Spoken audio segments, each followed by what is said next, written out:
No, I get lost like no one's business. But the good thing about getting lost is you learn how to find your way back, and you learn, to pay attention to landmarks, and you actually learn to be very self-reliant.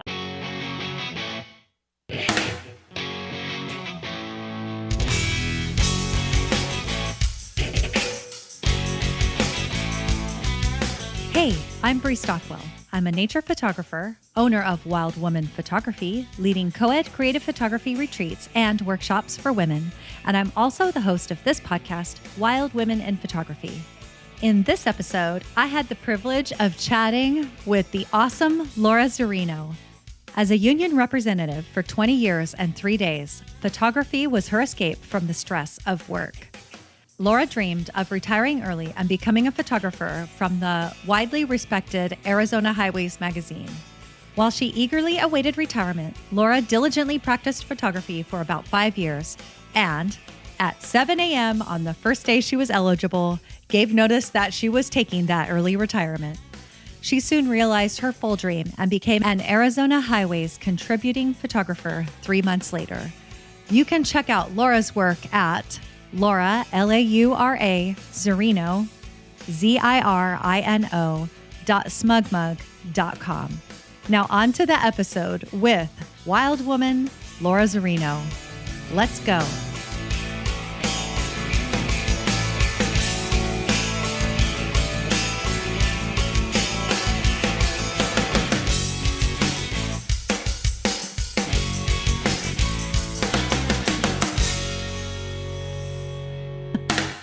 I like going, you know what, we're just going to press the button and then we just start recording.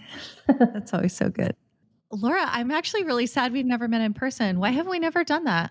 I don't know. I know I got invited to the B list, and I couldn't go because it was my birthday weekend, and I was spending it here in Flagstaff. So I don't know if we've ever been in the same place at the same time. So the B list was an invite-only event that I created, that I hosted earlier this year, and just some of it's coming out now, but it was really fantastic. It sounded fun, and I knew some people that went afterwards, and I was like, oh man, that looked like it was fun. So people were like, "Are you going to do this again?" And I'm like, "I don't know. It was a lot of work." It sounded like it. Yeah, I think I can press replay on a lot of it, so we'll see. Right now, I have no definite plans, but my point was, for me, was let's just get together in real life. And so I just think it's fantastic, wherever you are, to get together in real life and see people and talk about photography and make photography, or just go to the coffee shop and have a tea or a coffee together. Yeah. Because here's the thing, Laura's always at the coffee shop. Aren't you always posting Instagram stories of you at the coffee shop? Yes, I live at coffee shops, and I live in a coffee town, so it works great. Right. So Laura's in Flagstaff. I love Flagstaff, actually. Me too. And what I always find is interesting is I've driven through it quite a few times, and I've been surprised that I start out where it's warm, and on my trip, I don't have any cool weather clothing. And I'm driving through and I can't stop because it's literally now freezing, and I have zero items to keep me warm. Like, I can't stop here. Keep going. It's so high. It just, yes. The temperature drops about 20 degrees when you get off the desert and climb into Flagstaff. Yeah, and you can see the terrain change. It gets, the trees, all the conifers. No, they're not deciduous. What are they called? Conifers, pine trees, ponderosas.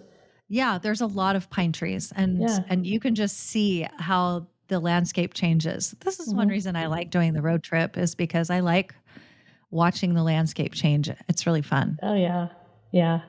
That's what I like about Arizona, because you can drive 20 minutes in any direction and be in a completely different landscape. And there's just so much diversity in the terrain. It's just, and the photography opportunities are endless up here. I could live a lifetime here and never photograph everything. I mean, it's just constantly changing, and you're discovering new things, and yeah, it's fabulous. That's awesome. So, what are your favorite places in Arizona? Well, first, yeah. So, answer that. Like, what are your favorite places in Arizona? And then I want to know what the catalyst was, and maybe that thought, that sentiment is the catalyst for you moving to Flagstaff. So, tell me more. Like, where are your favorites? My favorite places, I'm not going to tell my favorite places. Actually, they're secret.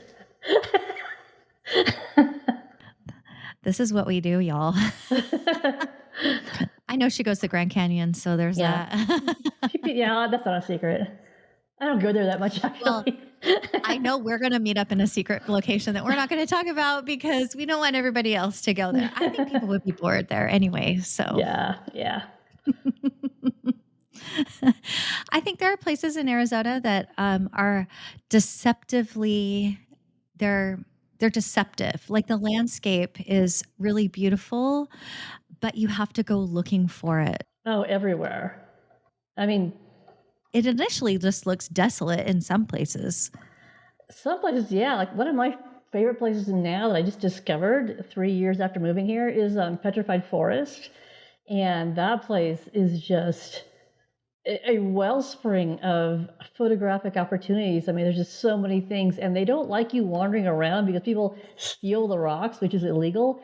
But there are some backcountry trails, and that you can go on. And I went on one this past spring. In fact, that's where I shot the photo that was the runner-up for the intimate landscapes.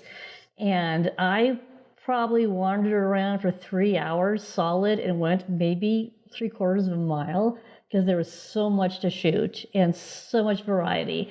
And I was just in love with that place when I left. It was just amazing. And you would never guess unless you went deeper into it. I know that you moved to Arizona on purpose, Mhm. but will you just tell us about why you moved to Arizona and then tell us why you chose Flagstaff? Because that's interesting choice too. I was a union representative for school employees for 20 years and 3 days. And it is the most stressful work, and you are under constant conflict, and doing it 20 years is unheard of now. And photography was my escape. And the good thing about working union is that you get great benefits. And I had 2 months a year off paid. So I would run off to the Southwest every opportunity to do photography. And I got pretty good at it. And I realized that I would never make full retirement age in this job because I was already affecting my health. My blood pressure was going up. I was stressed out. I was like getting mad at everything. I was just a nightmare. And I realized I have to leave. And I could take early retirement and take a reduced pension. And so that's what I aimed for. And I decided I wanted to photograph for Arizona highways. The problem is, at the time I decided that, my photos sucked. So I had a lot of work to do, and I took classes at night for no grades because I didn't want to stress the grades. I just wanted to improve. I hired someone to work with me one-on-one because my photos sucked, and just kept, working at it. And when I finally had a catalog of decent photos, I wrote to the photo editor, and said, hey, I don't know what I'm doing. You don't know me, but I'd really love to send some photos to you. And he's a super nice guy. And he wrote back and said, I love to look at photos. Please send me 6 to 10 photos of samples. And I sent them in, and didn't get a response right away. And this is where I'm really bad. I'm like, oh, I hate following up. What if I suck? All these photographers are so amazing. What the hell am I doing here? But I went to God. And we put a lot of pressure on ourselves because especially when we're like trying to like reach this goal that's like our dream, like the thing. Yeah, yeah. And you're like, his dream is in my hands. Well, also, it's just like I don't know. I'm especially bad at beating myself up. But my photos really did suck back then. But I sent in my good ones, and I don't know. It's hard to put yourself out there. I don't know if it's just the generation I grew up with, or. But anyway, that's just tough for me. So I happened to be in Sedona like 3 weeks after I wrote to him. I took it decent photo of sunset. So I wrote him back and I said, hey, I'm just following up. Here's a photo I took last night. What do you think of my photos? And and he wrote back the next day and said, you've got a good eye for light and composition. I consider these for our calendars. It's like, okay. And so I sent photos in for 2 years on a regular basis. Nothing got picked. Kept taking classes, kept working on my photos, and my retirement date was coming. I actually put in for early retirement at 7 a.m. on the first day I was eligible and left skid marks. And I moved to Flagstaff because one, I loved it. I wanted to shoot for Arizona highways. That was a great place to be. And every time I've been in this town, I felt like I was at home. And, endless opportunities to shoot, if I didn't say that. So I moved to Arizona, and I'm not kidding, like 3 weeks after I got here, I got an email from Arizona Highway saying, hey, we're going to publish one of your photos. And I was like, oh my God. And I thought, okay, this is good, because, retiring early and leaving everything behind, is pretty nerve-wracking, and nothing goes like you planned. And, but this, was great. And then after that, I got another email from the creative director who said, hey, let's talk about you becoming a photographer for the magazine. And I was like, oh my God, this is working out so well. And that's basically, how I got started. I love when a good dream comes to fruition. Yeah. And it wasn't, you want me to keep going? Because there's like a lot of, up and down. Yeah, we could talk about that. But first, I want to know, when you do you know when you thought, oh, that's what I want to do? I want to be a photographer for Arizona highways. Do you know, how long between then and when they asked you how many, because it was years. Yeah, it was probably 6 or 7 years. And, I remember, I think I found Arizona highways because I was a huge David Munch fan when I was younger. And that's how I'm sure that's how I remember pulling up the website when I was just learning photography and just being, oh my God, these photos are so good. I mean, at that time I was standing at popular overlooks and hoping for, epic sunsets and taking the same shots that everyone else did. And I looked at Arizona highways and thought, oh God, this is really, really good. And I didn't think I could ever be on that level. But, I don't, maybe just something just lodged in my brain. And I kind of thought, I wonder if I could ever get there. And so I just started working at it and just practicing and doing everything I could think of to get better. I love that part. I love that part that you were like, okay, this is like the coach in me. That I see so often that people they want something, and we're not stretching for it.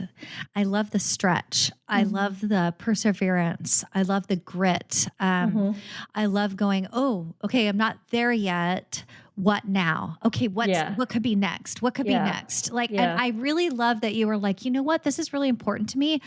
So I'm going to hire people. I'm going to get myself an education. I'm going to go do these things, right? Versus just well, I'm going to keep trying. I kind of am breaking up with the word trying right now. I'm going to keep trying and see. And you're like, no, I'm going to do this and make it inevitable. I did. That. Yeah. There's only so much that was in my control, but I think no one has said this to me, but I think they also, I don't remember when I caught their eye, but I did at some point. But I also think they wanted to make sure I was serious about being a photographer. I just didn't want to get a shot in the magazine, because a lot of people do. And I think just being what I call friendly persistence. I just wouldn't go away. I think that has a lot to do with it. Yeah, honestly. and I think they saw, she's serious about this. She has the ability. Let's give her a chance. No one said that to me at the magazine, but that's what I'm guessing. I wonder if they because I don't know how many times you submitted, but if they just kept your file, they were like, here's Laura's file. Oh, she's getting a little bit better. Not quite there yet, but I we're don't watching know. and this is interesting. It'd be interesting, It was. to see like the behind the scenes, the fly on the wall info. Well, what I did was I would submit a lot of they have a photo of the day, and I would submit for that a lot. It was kind of just a way to, I don't know, keep myself going at my regular job. It was like a nice distraction, and I got photo of the day picked a lot, like usually several times a month. And fast forward to 2021 when I retired, the creative director, he was the one who said, "Hey, let's have you come and shoot for the magazine." He was the one who was picking my photos of the day, and he got promoted to creative director and liked my work, remembered my last name, which is unusual. I don't know, but he was the one. That's where he saw me. And so he would have seen my photos over and over and over again. I think sometimes there is some sort of like, I don't know. I was going to say luck, but I actually think when we decide to go for a goal, the universe starts and we start putting in the reps and doing the things, the universe starts organizing itself. And so I don't think it was coincidence that it was like the who you know. Do you know what I'm saying? Because I think it's kind of awesome that he got promoted to creative director. He's probably going to listen to this and be like, it's just coincidence. But we love Laura. I don't know. I think it's just, the more preparation you do and the more prepared you are, the more luck you have. I think that's Mark Twain says, or, the more I prepare, the more luck I have, or something like that. But, I was, working hard and just kept putting my work out there, and it just kept getting better. There's actually more to the story. So, okay, I got the photo. Oh, yeah, tell me. I got the photo of the magazine. They said, let's have you shoot for the magazine regularly. And they said, gave me the spiel, just this is what we need. These are the sections that are hard to fill. And I'm like, okay. And then I had this total crisis of confidence. I went out and shot this total crap because I thought, okay, I got to produce. And I had this total crisis of confidence until I had to just say, look, put the camera down, just chill for a minute and just have fun. And so I sent in photos for 2 years and nothing got picked. And somewhere in that time period, I sent a pitch to the photo editor, who's super nice, and said, "Hey, I'd love to go on an assignment sometime. I can do this, that, and the other." And I got no response, and I had no idea how big an ask that was. If I had known, I couldn't have done it, but I did, and I thought, and I got a response. I thought, I made an idiot out of myself. And so after about 2 years of submitting and nothing getting picked, we're thinking, they just don't like my stuff. It's, it's okay. I'm not a fit. I better go find something else. And I'm not kidding. The next day, I get an email from the creative director who says, "You have 2 covers." And I was like, oh my God. Did I swear on this? I was like, holy shit. No way. And I cried. So I had my second and third photos for the magazine were covers, and that doesn't happen very much. And after that, I had their attention. And so then I went down there to say hi and see everyone. And they said, "Okay, we're going to give you the list of scenic drives for the coming year. Do whatever you feel like." And so I just did. I think I did 3, and some were better than others. But I think they just wanted to see, what did you do? And they saw, and they got an idea of my work ethic, which is really good. I mean, I'm very deadline oriented, coming from a legal field. So if you say we'd like this on October 2nd, it's going to be there on October 2nd, whatever I have to do. We hear this track's already in the conversation. Yeah, I don't think a lot of photographers operate that way, because they were like, "Oh my God, we love this." And so, I did 3 scenic drives, and some were better than others, but overall they were okay. And then so at the end of that year, I got an email from the photo editor that says, "Okay, you want an assignment?" I'm like, "Yeah." So I got it. They sent me on a scenic drive, and then I saw why that was a big ask, because when you're on an assignment, you get reimbursed for your expenses, your gas, you get your mileage, and it's a big investment on their part. So they have to make sure that you're gonna deliver. And when I turned in the photos, I was like, "Okay, here you go. You don't want me to do more?" And they looked at them and said, "You nailed this." And I was like, "Yay!" So That's how it's That's going. awesome. That's awesome. Yeah, and it's just, I guess, just being persistent. Just working on my photos, and just striving to be better. And when things don't go well, just going back and say, okay, where did I screw up? I'll try this next time. I'll do that next time. I think there's a lot to be said for looking backwards and going, okay, how can I see my photography, how can I improve here? Like, how do I make this better? I also think like there's a little bit of a double-edged sword. Like, you want to really embrace where you are and love what you're doing, and also see where there's room for improvement. Like, I never want to be the photographer that is like, you know what, my photos are amazing and I don't need improvement. Like, I'm not even gonna, Yeah. or ignoring it. Like, I'm not even gonna go backwards and look because I'm afraid, or like, because I think that's a lot of it too, afraid to kind of confront yourself and tell yourself Maybe. that there is improvement to be had. Yeah. News, everyone has improvement to be had. Like, this is why this is such a beautiful, um, craft, if I could say craft. But it really is like a beautiful art, because there's Yeah. always room for change and growth within it. Yeah. And or you just think that you're completely amazing, and which you could be, and you probably are, but there's no such thing as perfection. And so not being I just think there's a couple sides to it. I think the point is, you went back and you were like, okay, where can I improve here? How do I want to do this? How can I like what I do now and and move forward? Okay. So you told us, were you going to tell me something? I was gonna say, I'm one of those who hates all my photos, and I've been told, including by Jeff, the photo editor, quit vlogging yourself. And I think it actually makes you better, because you don't want to be so hard on yourself that you can't move forward. But at the same time, being hard enough and pushing yourself to keep going and knowing you can always get better, I think is a good thing. Just as long as you're not paralyzed with. But I really do hate just about everything I shoot. So let me grab this. Hang on. Okay. Because I was having that kind of relationship with my work. You're going to hear my thing open. Okay. So I was having this kind of relationship with my work too.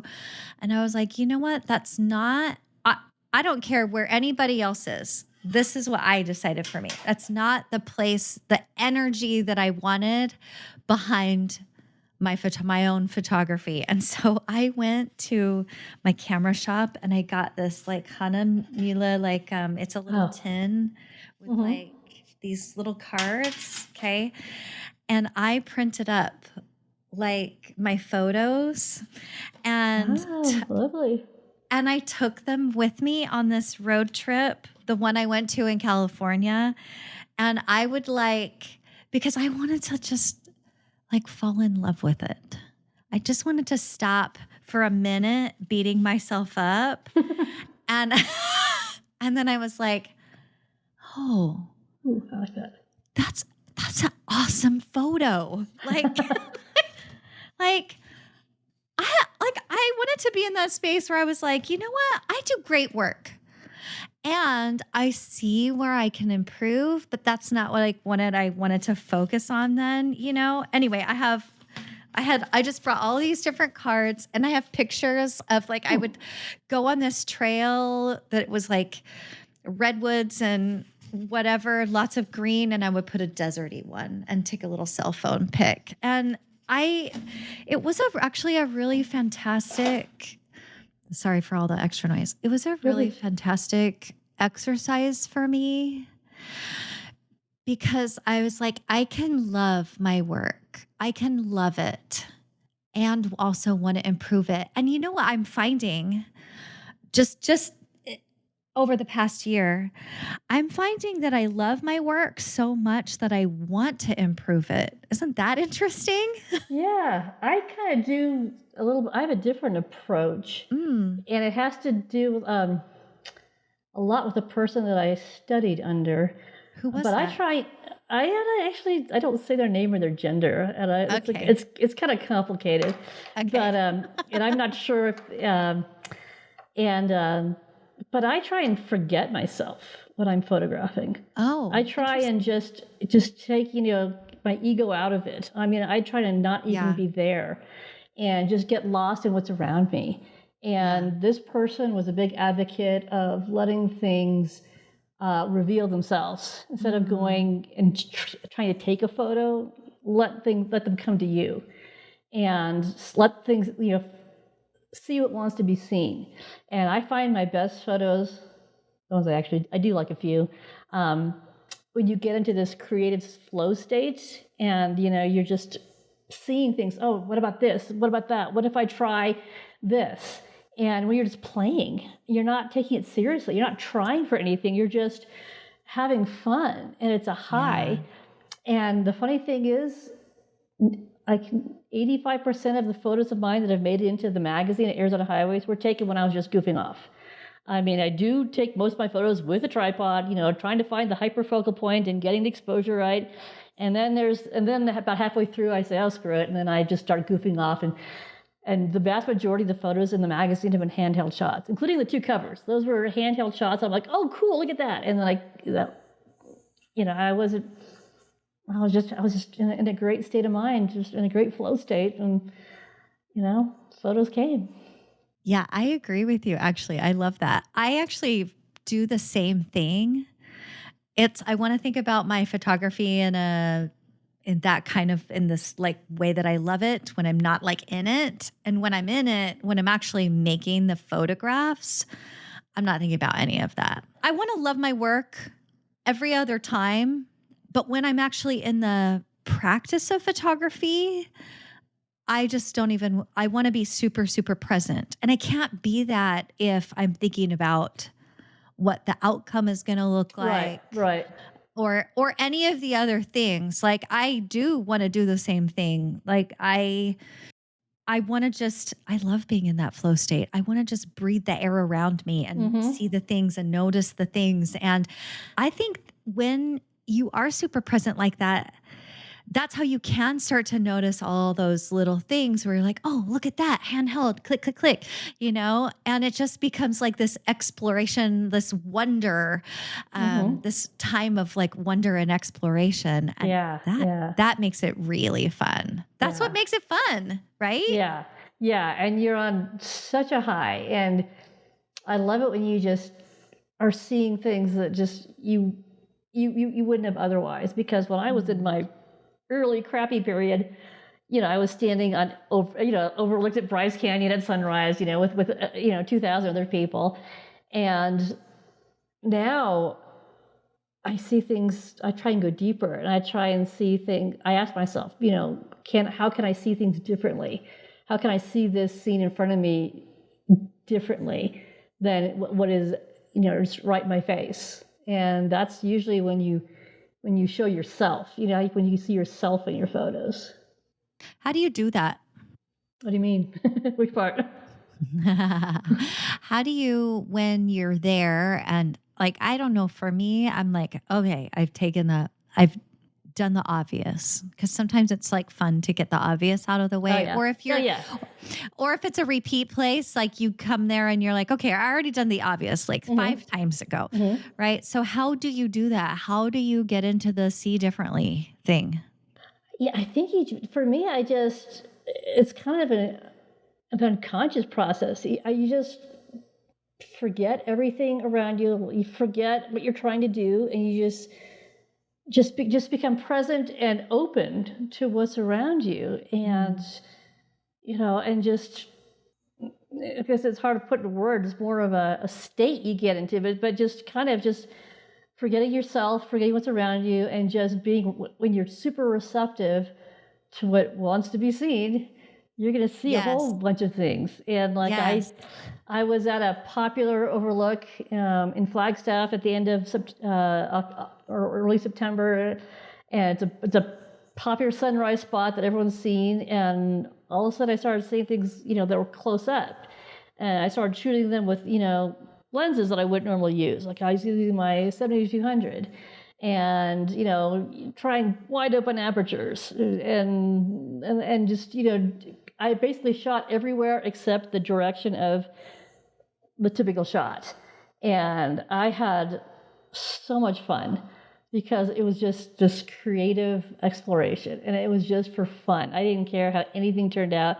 I was just having fun. And I think that's when you get your best shots that reveal your vision or your how you see things, is when you're just having fun and not trying to make it into anything, letting it be whatever it wants to be.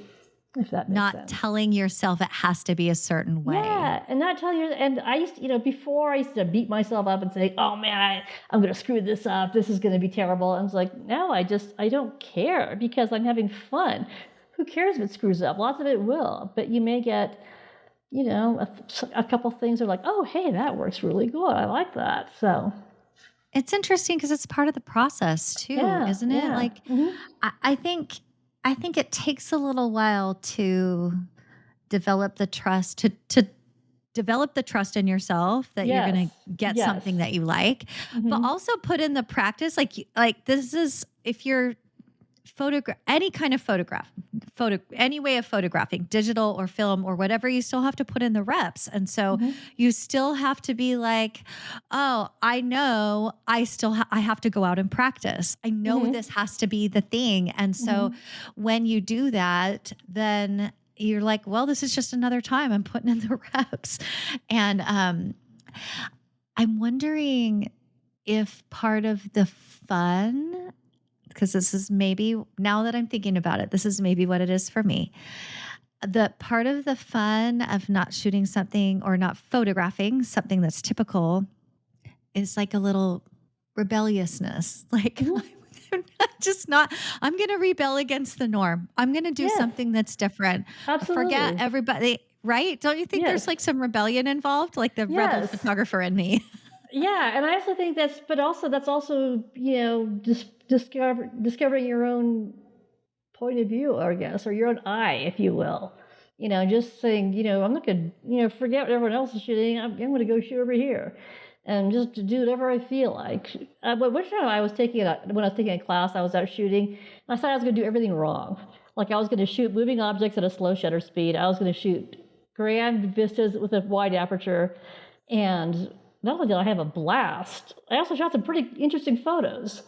And, just by deliberately doing things wrong or deliberately doing things that, wouldn't be expected for that scene, that's right. I like that you changed wrong to like not expected, right? Yeah.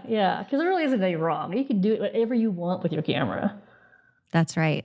Did you get any photographs from that you liked? I did. I got a photograph that was published in, oh gosh, I can't think. Our Magnificent Planet, I think. Yeah. It was right when I retired. I got that was one of the shots from there. As they published that from that session. Planet. Yeah. Who does that publication? I can't think. I should know. Brooke Stenson. Yeah. That's right. That's what I thought it was. Okay. Yeah. That's awesome. You guys, there's no right way to do photography ever. Never. Never. Okay, tell us, you photograph solo a lot, don't you? All the time. I only photograph solo with one exception.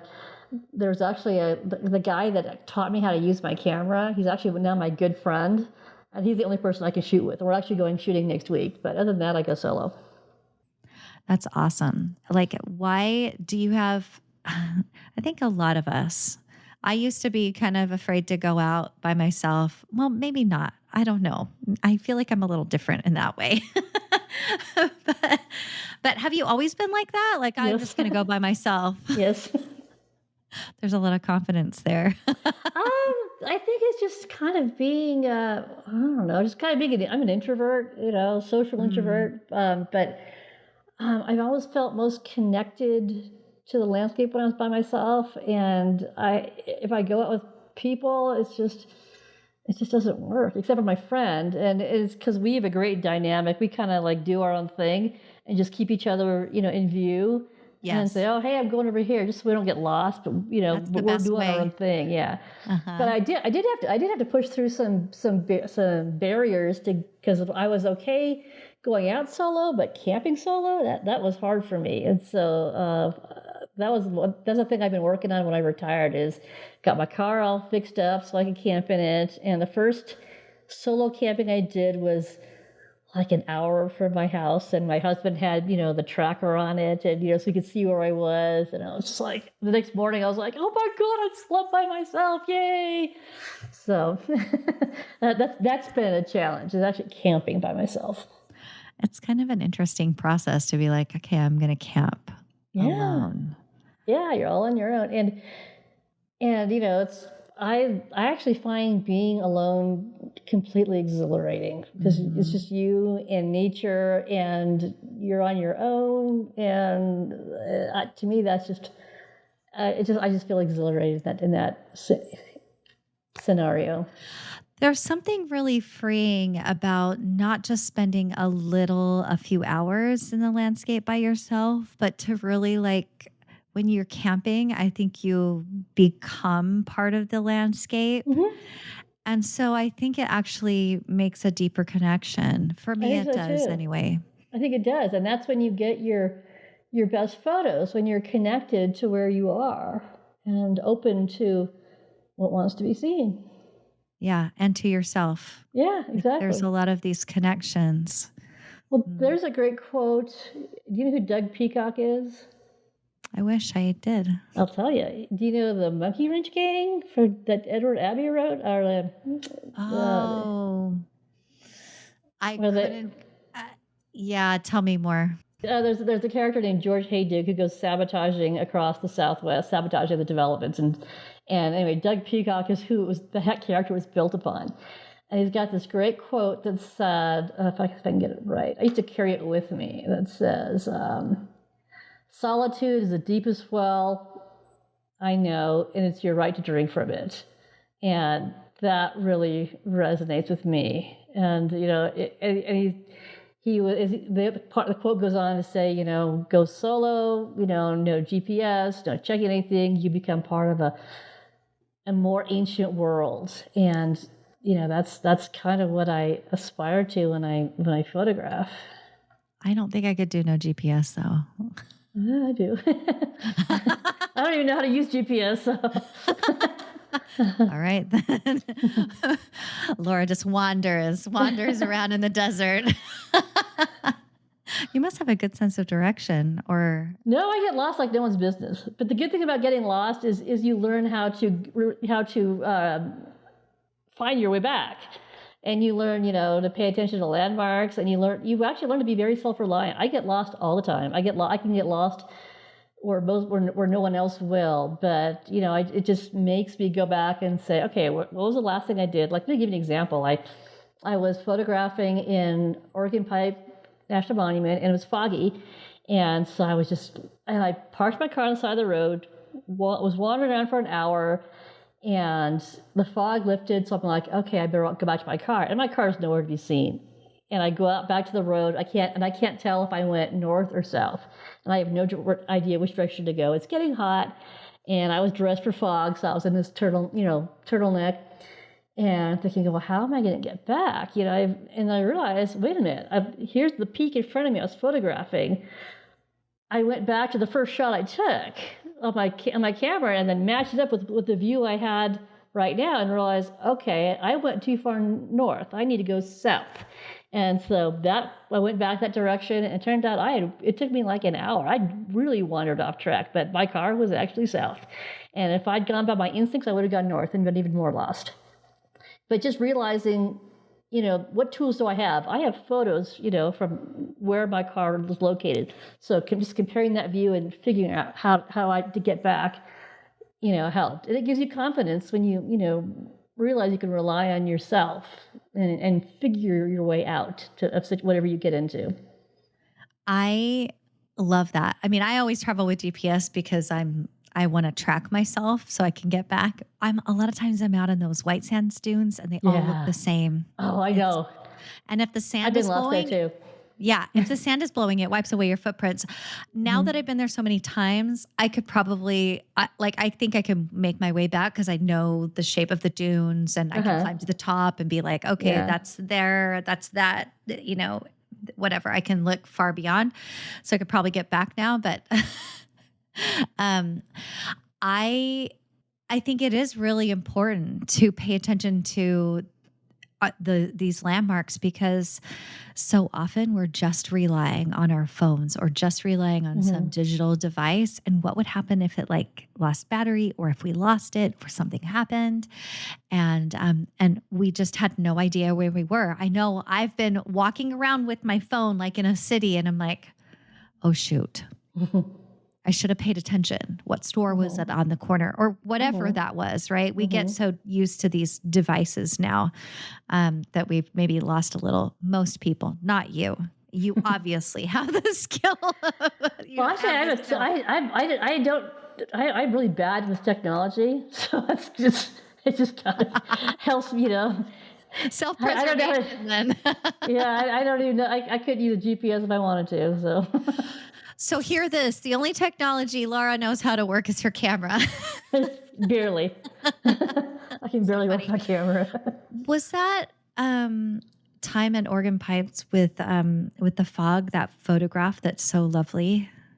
Which one? You have a photograph that is cacti in the fog. Yes, that was it.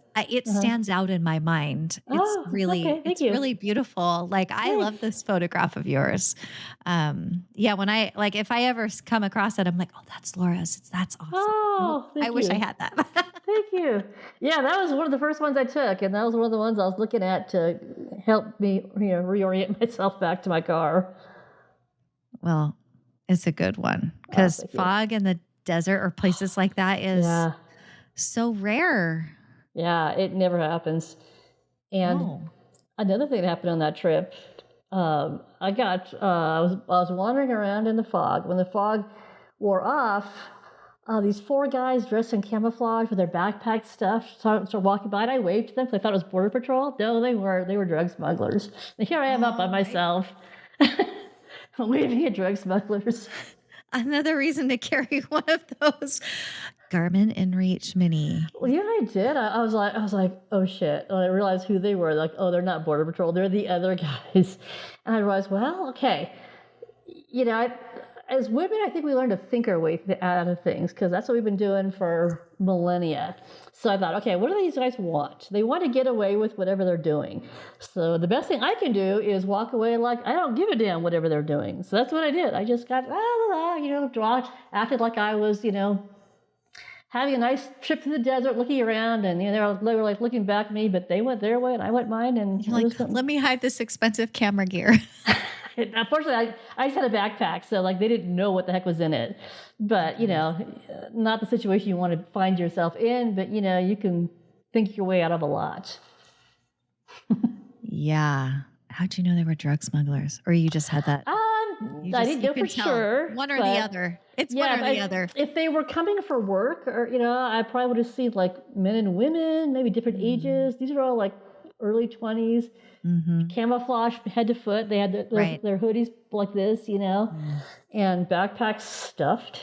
So I don't know for a fact they were drug smugglers, but they didn't seem like they were looking for work. If it's not wild animals, y'all, it's wild people. Oh my gosh.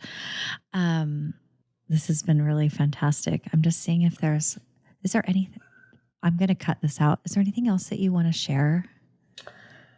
That you can think of? I don't know. Maybe we shouldn't say the part about the drug smugglers because all the anti-immigrant rhetoric. I don't want to like feed into that. I can cut it so let's cut that part out. I can cut it so it looks like there's just some guys.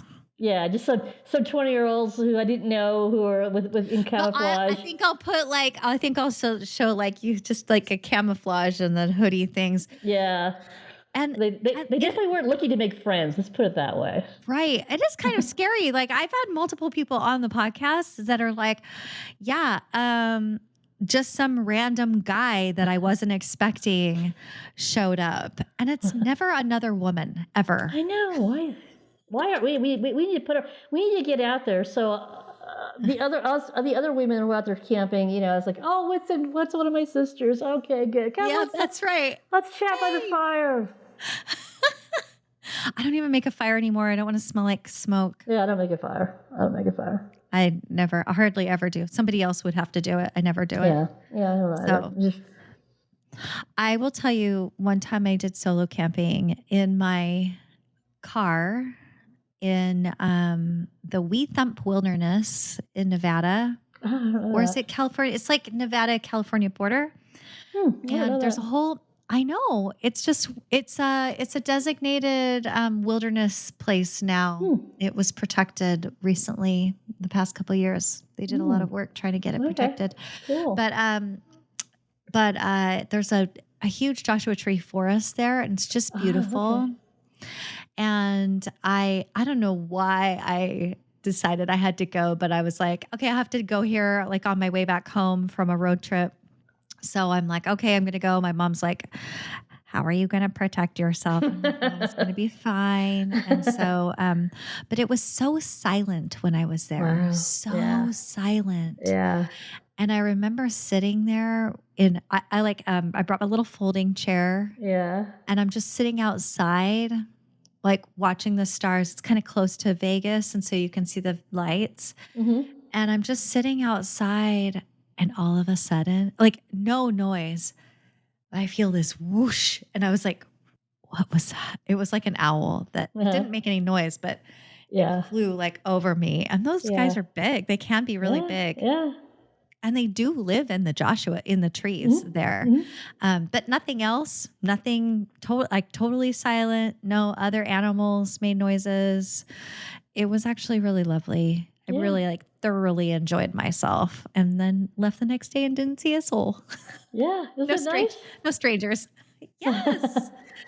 Yeah. It actually gave me a lot of confidence that there's just really nobody out there to get me. Nobody's following me in, trying to like murder me. No axe murderers are out there. Right.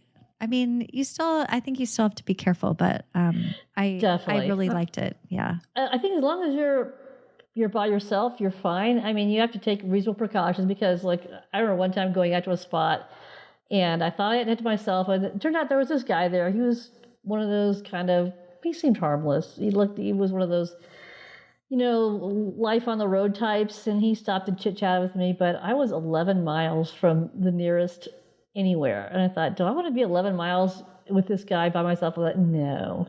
So I drove back to a dispersed camping area, because I just didn't feel comfortable, being that far alone, with somebody I had no idea who they were. And you want to get a good night's sleep. Yeah. Even when you're alone. Yeah. And you want to feel safe. Yeah. 100%. Oh my gosh, I love talking about this goal of yours to become an Arizona highways photographer. Have they given you more assignments? Are you like on the regular, or how's that working? There are actually a lot of assignments to give because there's only 12 issues. So I last time I went down there, I said, hey, can I do a scenic hike? And I said to Jeff, he's like, sure. Okay, that was easy. A hell of a lot easier than before. So now you just wait to be matched up for, a hike. So whenever something comes up, and they say, oh yeah, Laura would be good for this, then they'll probably send me out. So that's awesome. And I know you do a lot of photography on your own anyway. So yeah, well, actually for the magazine, you freelance. So and that's how most of the shots get in. You just go out, shoot, have fun, send in what's good, and they'll call you and say, hey, we like that. We're going to put it in the December issue. And, so you send it in, and then they pay you for that. But when you're on an assignment, when they've sent you out there, then they cover all your expenses. So it's like I said, it's much more involved. It's much bigger investment on their part. But most of the shots you see in there are people freelancing. Well, I hope you just keep on doing it. I plan to. I love people living their dream. It's amazing. It's totally amazing. Yeah, it's gotten so much better than I expected because I thought, of course, everyone dreams of having a cover, but I knew realistically, I might never get one. And, and to have it for my second photo, I'm like, oh my God, this is just, I just can't believe this is happening to me. So, It's not luck. it was luck for me standing there to get the shot that I took. There's no way I could have planned it. It was just like a freak moment that I was standing there in front of a camera and captured. And so, but it's true that the most important thing you can do in photography is get out there. Yes. Yes. Just be out there. I totally agree. Yeah. Yeah. You totally just have to be out there. Yes. Mm-hmm. And the cover came from the culmination of the years of work and the putting yourself out there and all of the things. Like it wasn't like a fluke. It wasn't a fluke. Like I believe in that. Like you put yourself there and you got it. That's awesome. By the way, everyone, if you want to see Laura's work in person, you can go to the Artist Gallery in Flagstaff. If you're in Flagstaff, Arizona ever, you can go and see. How many pieces do you have in there? I have a bunch. There's several, bunch on the wall, and there's a bin of just like matted prints, and I have all different sizes. So there's a bunch, yeah. And it sounds like if people wanted a print of your work, they could just contact you. Yeah, I do custom prints. Awesome. That's amazing. Laura, your work is just really lovely. Oh, thank you. Yours is too. I've been watching you since you started your project of 20 photos on display, and I thought, wow, now she's winning contests, and she's got a podcast, and she's organizing get-togethers. It's like I really admire that.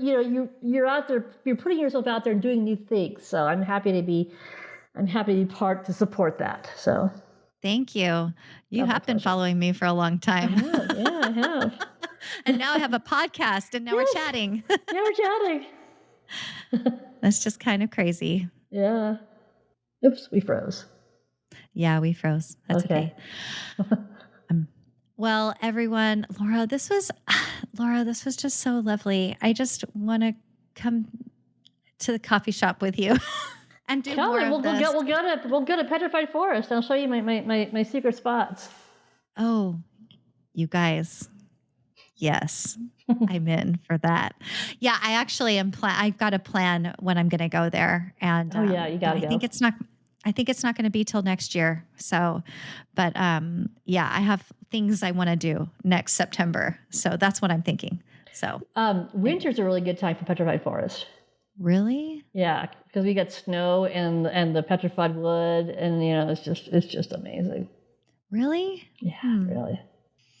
Like end of January, maybe? Yeah, yeah. All right, I might be going there sooner rather than later. I might call you. Let me know. Okay, that sounds amazing. You guys, I'm sorry that you all have to hear like my plans that I'm making with all these people on the podcast. I love it. It's so fun. Well, Laura, I did your promos for you. Just you guys, here's what I want to tell you. Go look at her work. Go on Instagram. You have a website, right? So I'm gonna give you her website. You can go on her website. Go check out Laura's beautiful work. I love it. Oh, thank you. Thank you. I personally love it. So, thank you. All right. Thank you for joining me and putting aside some time. My pleasure. Thank you for inviting me. This was fun. It was fun. Yeah. I just want to keep the conversation going. So I'm like hesitant to close up. But guess what? What? We talked for long enough. Everyone's going to get bored of us. So, all right, Laura, thank you again. And thank you, Brie. Yeah, of course. This was good times. All right, everyone. That's it. Until the next time. Bye. Bye. Come with me on my next adventure. Be a wild woman and join me on one of my small group photography escapes in places like the cypress swamps of East Texas or White Sands, New Mexico. Go to wildwomanphotography.com for all the details. While you're there, you can check out featured wild women, episode transcripts, and more. Oh, and I'd love for you to support this podcast and all these incredible wild women in photography by leaving a review or sharing with a friend. Thank you so much for listening.